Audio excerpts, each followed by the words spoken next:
जय श्री महाकाल दोस्तों, कैसे हैं आप लोग। आशा है आप लोग सब अच्छे होंगे, स्वस्थ होंगे, ठीक होंगे। तो दोस्तों, आपको सावन के दिन चल रहे हैं, क्या करना चाहिए, एक छोटा सा सटीक उपाय बताऊंगी जो जिससे काफ़ी लोगों की इच्छाएं पूरी हुई हैं, काफ़ी लोगों को बहुत ज़्यादा लाभ हुआ है, काफ़ी लोगों को फ़ायदा हुआ है। साइंटिफिकली हम आपको सटीक उपाय बताते हैं जिससे आपको बेनिफिट हो, फायदा हो, आपकी हर इच्छा पूरी हो। कुछ खर्चा होना नहीं है आपका। क्या करना है आपको कि महादेव के मंदिर जाकर, आप महादेव के मंदिर जाते हैं, जल चढ़ाते हैं, लेकिन उसमें थोड़ा गंगा जल जरूर डाल के ले जाइए। दूसरा, अभी सावन के दिन चल रहे हैं, तो आप एक छोटा सा कार्य कर लेना। क्या करना है आपको कि दूध के अंदर आप भांग मिलाइए। दूध के अंदर भांग डालकर घोल कर और फिर आप महादेव पर चढ़ाइए। और जब महादेव पर चढ़ाएं तो अपने मन की इच्छा ज़रूर बोलें। क्या कष्ट है आपको, क्या परेशानी है आपको, कौन सी इच्छा है जो आपकी पूरी करनी है महादेव को। एक बच्चा अपने माँ से या अपने बाप से ही कोई इच्छा व्यक्त करते हैं, उन्हीं से दिल खोल कर कहते हैं। आपको रोना है, हंसना है, जो भी कुछ कहना है, सबसे पहले महादेव से कहिए। आप दूध में घोलकर भांग महादेव पर चढ़ाइए और अपने मन की इच्छा बोलिए। उसके बाद में आपको जल, जिसमें थोड़ा गंगा जल मिला होना चाहिए, वो आपको महादेव पर चढ़ाना है। और आप देखिए किस तरीके से, कैसे रास्ते बनते हैं, क्या होता है। और आप सोच नहीं पाएंगे किस तरीके से आपके रास्ते खुल जाएंगे, जिससे आपकी उन्नति होगी, तरक्की होगी और आपकी जो इच्छा है वो भी पूरी होगी। दूसरा, आपको सावन के दिन में क्या करना है कि आप कहीं भी एक बेलपत्र का पौधा ज़रूर लगाइए। लगा सकते हैं तो घर में लगाइए, घर में नहीं तो किसी मंदिर में लगाइए, मंदिर में नहीं तो किसी पार्क में लगाइए। लेकिन ऐसी जगह आपको लगाना है जहाँ उसकी देखभाल हो सके, जहाँ उसमें जल डाल सके, जिससे वो पौधा एक बड़ा पेड़ का रूप ले ले। तीसरा, आपको क्या करना है कि आप लगा सकते हैं तो समी पत्र लगाइए। लेकिन फिर से हम कहेंगे जहाँ उन पौधों की देखभाल हो सके। अपराजिता की बेल लगाइए जिसमें नीले फूल आते हैं, कहीं भी लगाइए। अपराजिता की बेल लगाइए आप सावन के दिन में। और कुदरती देखिए आपके जीवन में कैसे चमत्कार होता है, कैसे आपके कष्ट कटते हैं। देखिए, कष्ट कटने का मतलब ये नहीं होता। कष्ट कटने का मतलब, एक उदाहरण हम आपको देखते हैं कि अगर जैसे किसी का पैर टूटना है तो वो पैर नहीं टूटेगा, सिर्फ एक कांटा चुभ के रह जाएगा। कष्ट कटने का मतलब ये होता है कि कोई बड़ा कष्ट आने वाला होता है तो बड़ा ना आके छोटी सी चुभन से आपका कष्ट मिट जाता है। तीसरा, आपको क्या करना है, घर में नेगेटिव एनर्जी है, परेशानी है, कर्ज है, आप अगर कुछ नहीं कर सकते तो आप गाय को 4 आलू खिलाना चालू कर दीजिए। आलू खिलाइए, कच्चे आलू, बॉइल्ड आलू नहीं, कच्चे आलू खिलाइए। उन 4 या 2, आप जो भी आलू खिलाएं, उन पर आपको थोड़ा हल्दी का टीका ज़रूर लगाना है। फिर आप गाय को खिलाइए। गाय आलू खाती है, बड़ा शौक से खाती है। आप गाय को आलू खिलाना स्टार्ट करिए और फिर आप देखिए कि किस तरीके से आपके घर के कष्ट परेशानी मिटते हैं। चौथा, आपको क्या करना है कि आप मंदिर अगर जाते हैं, फिर से कर्ज की बात है, छोटे छोटे उपाय हैं, करके देखिए। शिवलिंग पर आप मंजरी चढ़ाइए। तुलसी की जो मंजरी होती है ऊपर जो लगी रहती है, मंजरी चढ़ाइए आप तुलसी की।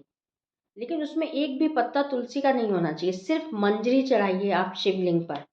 और महादेव से प्रार्थना करिए अपनी, जो भी आपको कष्ट परेशानी है उसके लिए आप प्रार्थना करिए। पांचवा, क्या होता है कि काफ़ी लोगों के सवाल है कि उनके यहाँ तुलसी नहीं लग पाती। नॉर्मल घरों में बारिश के मौसम में तुलसी एक होगी तो उसके यहाँ 4 लग जाती हैं। काफ़ी लोगों के यहाँ तुलसी नहीं लग पाती हैं।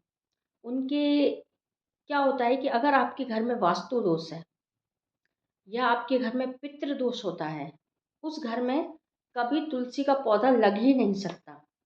या तो उसे कोई खा जाएगा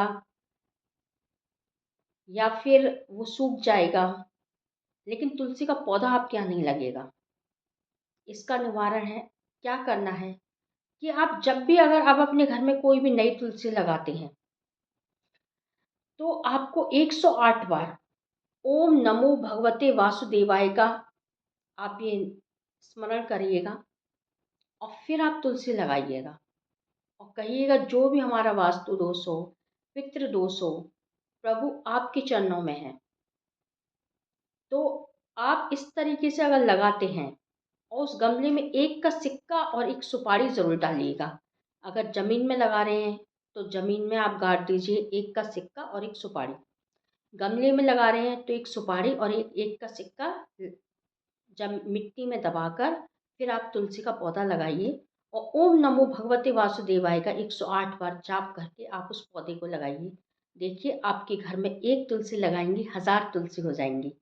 करके देखिए, छोटा सा सटीक उपाय है। और दोस्तों, जैसे कि हम समी का पौधा अपने घर में लगा लेते हैं, सब लगाते हैं, लेकिन वो पौधा आपको अपने घर के अंदर नहीं लगाना। जो हमारे घर की चारों तरफ बाउंड्री होती है, आपका मेन घर है, आप घर से जब बाहर निकलते हैं, बाहर जो हमारी खाली जगह हो, थोड़ी सी खाली जगह हो, वहाँ पर आपको समी का पौधा रखना है। गेट के पास वहाँ आपको समी का पौधा रखना है। तो आप देखिए आपके कैसे बिगड़े हुए काम बनते चले जाते हैं। दूसरा, समी का पौधा कभी आपकी हाइट से ऊपर नहीं होना चाहिए।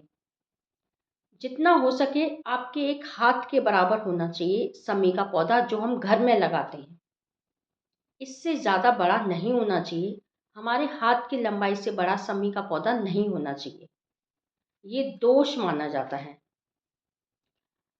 और आपको क्या करना है कि अगर आप लगा सकते हैं तो अपराजिता की बेल लगा दीजिए, अपने घर में लगाइए। घर में जगह नहीं है तो कहीं बाहर गार्डन या पार्क में लगाइए। दूसरा आपको क्या करना है, हमने आपको पहले बताया, शुक्रवार के दिन अपने घर में कोई भी मीठी चीज़ ज़रूर बनाएं। हो सके तो खीर ज़रूर बनाएं जिसमें इलायची और मखाने आपको ज़रूर डालने हैं। माता लक्ष्मी का सबसे प्रिय भोग है ये। लोबान ज़रूर जलाना है शाम को आपको। और आपको क्या करना है, जैसे आपके घर में आपको नेगेटिव लगती है, नेगेटिविटी लगती है, बहुत कलेश होता है, घर में गृह कलेश होता है, तो आप क्या करें कि जो आपका मेन गेट है, जो आपका मेन गेट का मेन दरवाज़ा होता है, उसमें पीछे की साइड, यानी जब हम गेट खोलते हैं तो जो अंदर की साइड हो, वहाँ पर आप मोर पंख, 2 मोर पंख, 4 मोर पंख, 5 मोर पंख, आप जितनी भी लगाना चाहते हैं उन सबको इकट्ठा करें और कलावे से आपको वो मोर पंख बांध देनी है अपने मेन गेट के अंदर की साइड। आपको वो मोर पंख बांधनी है। तो देखिए आपके घर में सास बहू कलेश है या गृह कलेश है या पति पत्नी में कलेश है, तो वो कलेश कैसे आपका मिटता है, आप करके देखिए इसको। मोरपंख का उपाय काफ़ी लोगों ने इसको किया है, काफ़ी लोगों को इससे फ़ायदा हुआ है। छोटा सा उपाय है, करके देखिए। दूसरा, आप क्या करते हैं, अगर आपके घर में शिवलिंग है तो अगर आप महादेव को स्नान कराते हैं, नहलाते हैं, तो आपको कभी उसी जल में अदर भगवान को नहीं नहलाना चाहिए। अगर आप महादेव को पर्टिकुलर नहला रहे हैं तो उसी बर्तन में आपको दूसरे भगवान को रखकर नहीं स्नान कराना चाहिए। महादेव को नहलाकर आपको वो जल किसी गमले में डालना है, तुलसी के गमले में नहीं डालना चाहिए कभी। पूजा का, भगवान का स्नान किया हुआ जल किसी भी फूल के पौधे में आप डाल सकते हैं। महादेव का जो स्नान किया हुआ जल है वो आप किसी गमले में डाल दीजिए। फिर उसके बाद आपको अदर भगवान को स्नान कराना चाहिए। कभी महादेव का जो जल है उसी में अदर भगवान को नहीं डालना चाहिए। तो दोस्तों, ये छोटे छोटे उपाय हैं, लेकिन इनसे हमारी ज़िंदगी में कितना बदलाव आता है। इसमें कोई आपका खर्चा नहीं होता। ये आपके डेली रूटीन में करने वाले कार्य हैं जो आप डेली रूटीन में करते हैं। आप देखिए मंदिर तो हमेशा जाते हैं, शिवलिंग पर जल चढ़ाते हैं, तो थोड़ा सा भांग मिलाकर चढ़ा दीजिए। और जो भी हमने कार्य बताए वो आपके घर के बताए, जो आप नित्य कर सकते हैं। इसमें कोई आपको मेहनत नहीं करनी, कोई आपको खर्चा नहीं करना है। ये एक नित्य कार्य वाले कार्य हैं। अगर इन छोटे-छोटे कार्य से हमारे जीवन में सुख, शांति, समृद्धि, उन्नति, तरक्की आती है, तो इन्हें करने में कोई हर्ज नहीं है। आप ये कहें कि हमने ये उपाय बता दिए, तो इसमें आपका कुछ जाना तो है नहीं है कि आपको भाई बहुत बड़ा नुकसान हो, आप इतना महँगा चीज़ बता रहे हैं ये लोग उपाय में ये, नहीं।